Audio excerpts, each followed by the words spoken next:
Welcome to another edition of the Hoop Scoop, brought to you by Red Ritter Outfitter, the fans' favorite since 1975. I'm Jared Johnson. I'm joined by the Mighty Joe Yeager. Well, Mighty Joe at Texas Tech has won 4 straight, 5 of 7. Been very impressive. Totally turned everything around.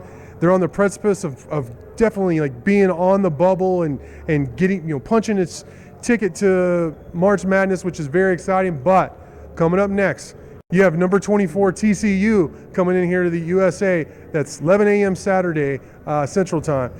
Big game for Texas Tech. Yeah, you got to absolutely take care of business, and they've done that down the stretch. Every win has been a must-win these last several games, and they've kept their focus, and they've got to do that again. I think one thing that you're going to have to kind of be concerned about with this game, which was a concern against Oklahoma too, was just being too jacked up, being just a little bit too pressurized. And I mean, this place should be completely packed. It should be pandemonium, and everything is on the line for the Red Raiders. You hope that they don't come out and just it's overkill with them, and they try to do too much, because that was a problem against Oklahoma, and that contributed to all those turnovers. They need to play settled in and locked in right from the beginning against TCU, because I mean, those turnovers against Oklahoma, you can get away with that against the Sooners. You cannot do that against TCU, because that's what they feast on. Yeah. They are one of the best, or maybe the best fast break team in all of college basketball. And the reason that they are such a good fast break team, or one of the reasons, is they generate so many turnovers, like 16 a game. Wow. And so that's a concern, and you can be sure that's the focus of Mark Adams and his staff in preparation for this game. Is you have to be sound with the basketball. You have to make good decisions. Can't do anything stupid. Play smart and within yourself.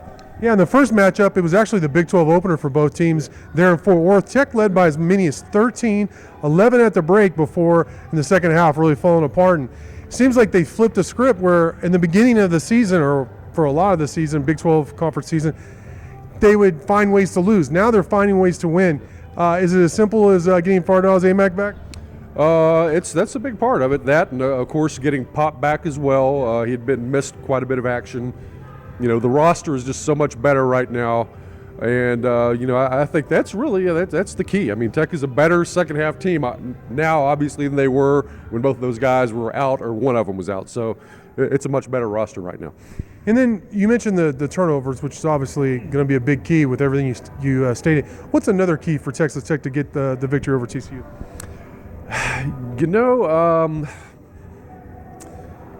Probably Tech has been murdering people on the boards. I agree on this lately, and it would help your cause to do that again to the Horned Frogs. I mean, TCU is not a particularly good rebounding team. I mean, they're just like a little above level in terms of rebounding margin, and Tech has beaten people by an average of something like 13 or 14 on the glass these last 3 games. And ordinarily, TCU is a very good rebounding team under Jamie Dixon, but this year that's not the case. So if Tech could punish them on the glass, don't allow any. I mean, shoot, man, Oklahoma last night got almost nothing in terms of offensive rebounds. It was gang rebounding. Yeah. You didn't even see a Sooner in the picture a lot of the time. And if you could just wall these guys off and just not let TCU get second cracks at anything, because they are a good offensive team, then that's going to help your cause quite a bit. Yeah, it's funny you mentioned about Jamie Dixon. His Pittsburgh teams were big-time rebounders and rugged teams.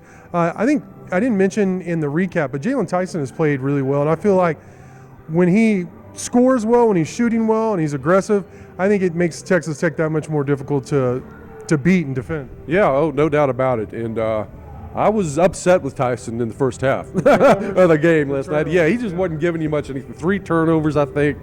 I only had like 5 points, and I was just expecting more for him. And I'm early in the second half, I'm like, man, Coach Adams, give me some Lamar Washington instead of Tyson. And right about the time I thought that, then boom, he starts exploding. And he's a guy who can give you points in bunches. A very, very skilled player. Tech's best three-point shooter right now. I think he's shooting like 41%. Pop is shooting 38. Yeah. So has developed into a really good deep shooter, but also has a nice mid-range game. can create a little something off the dribble, get just inside the perimeter and knock it down. So turn it into a really fine offensive player. All right, man, I can't wait for the game Saturday, 11 a.m. Central Time. Texas Tech hosts number 24 TCU here at the USA. Great stuff from you as always, Mighty Joe. Thank you all for watching, and until next time.